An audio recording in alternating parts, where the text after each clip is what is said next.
आकाश ये Matthew Wade को जो जीवन दान मिला, एलबीडब्ल्यू थे, वहां पर लिया भी गया डीआरएस, नटराजन को विकेट वो मिलनी चाहिए थी, फिर उसके बाद अंपायर बोले कि नहीं नहीं रिप्ले आ गया है। ये क्या रायता फैला वहां पर?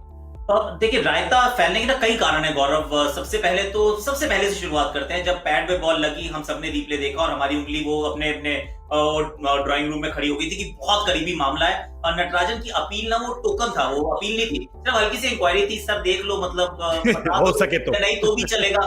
पीछे देखिए केएल राहुल के ऊपर पूरा निर्भर है कि अब कप्तान कहाँ जाए। कप्तान तो दूर खड़े हैं। केएल राहुल नॉन कमिटल एकदम एनसी थे कि भाई मुझे कुछ नहीं पता, आप देख लो, मन करता तो ले लो, नहीं मन करता तो मत लो। अब इसमें आप समय गवाते जा रहे हैं और फिर वो जो रिप्ले आता है, एक बार अगर रिप्ले आ गया तो उसके बाद तो आपको चाहे वो 15 सेकंड से पहले आया हो, बाद में आया हो, ये एक चर्चा का विषय रहेगा कि ये बिल्कुल मतलब गलत है। अगर वो 15 सेकंड से पहले आप रिप्ले दिखा देते हैं तो फिर तो हो सकता है ये होस्ट ब्रॉडकास्टर्स किसी दिन एक्चुअली ये टैक्टिकली भी इस्तेमाल कर ले कि कोहली के पैड पे हमने दिखा दिया। पर सच्चाई है कि जो ऑन फील्ड अंपायर है उसके तो हाथ बंधे हुए थे कि आपने अगर वो 10, 12, 15 सेकंड जो भी लेने थे, पहले तो आपको शुरू में ही लेना चाहिए था, अर्ली डिसीजन होना चाहिए था, अच्छी अपील, केएल राहुल का अच्छा इनपुट, वो दोनों चीजें हुई नहीं। जब तक कोहली जागे तब तक वो रिप्ले आ चुका था और फिर अंपायर के हाथ में कुछ नहीं था, उसने उसको खारिज करना ही करना था, चाहे वो 15 सेकंड हुए थे या नहीं हुए। एक बात आशीष के केएल राहुल ठीक है, इतने अनुभवी विकेटकीपर नहीं है, तो शायद कभी कभी आप क्योंकि उनकी लाइन से भी इंडिकेशन मिलता है, वो बहुत ही लेग स्टंप के बाहर चले गए थे बॉल को रिसीव करने के लिए, तो कहीं पे अंपायर वो देखते हैं, उनके दिमाग में वो चलता है। एज अ बॉलर कभी कभी आप थोड़ी शर्माहट आ सकती है कि मतलब पहला दूसरा मैच ही खेल रहे हैं, तो सर प्लीज। देखिए, वो निर्भर करता है कि आपका कैरेक्टर कैसा है। जिस तरीके से नटराजन है, साफ झलकता है, हालांकि मैं उनसे कभी बात नहीं करी, मैं मिला नहीं, पर यू कैन टेल थोड़े शांत स्वभाव के इंसान है, क्वाइट है।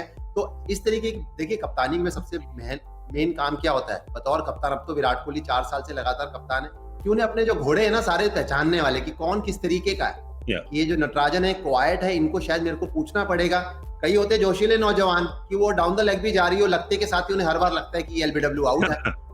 तो नटराजन के मतलब इसमें गेंदबाज की गलती नहीं है, और जैसे आकाश ने बोला कि रिप्ले आया, उसमें विराट कोहली की कोई गलती नहीं है। बस सिर्फ एक चीज मैं ये कहूंगा कि जब भी डीआरएस की बात आती है कि विराट कोहली उतने कूल कैरेक्टर है नहीं एमएस धोनी की जगह। एमएस धोनी विकेट के पीछे खड़े होते हैं, कीपर को बहुत बेहतर दिखता है, इसीलिए मेरी हमेशा सोच रहती है कि विराट कोहली जब भी कप्तानी कर रहे हैं T20 मुकाबलों में, मैं तो हमेशा ये चाहता हूँ कि वो जो 30 यार्ड का जो सर्कल है ना उसके अंदर खड़े हो। देखिए, फिर आप वहां से गेम कंट्रोल करते हैं।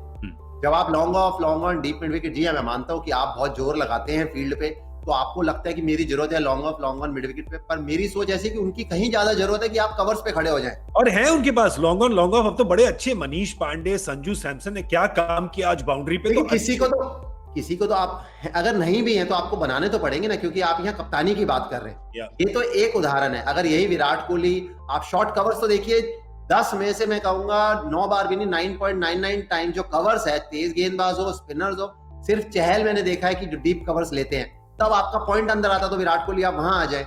मैं तो अभी भी ये कहूंगा कि विराट कोहली को कप्तानी कंट्रोल जो गेम होता है ना, वो सर्कल के अंदर से करें। इसीलिए जब आप कभी रोहित शर्मा को आप नहीं देखेंगे long on, MS Dhoni keeper थे, फर्क पड़ता है इन चीजों का।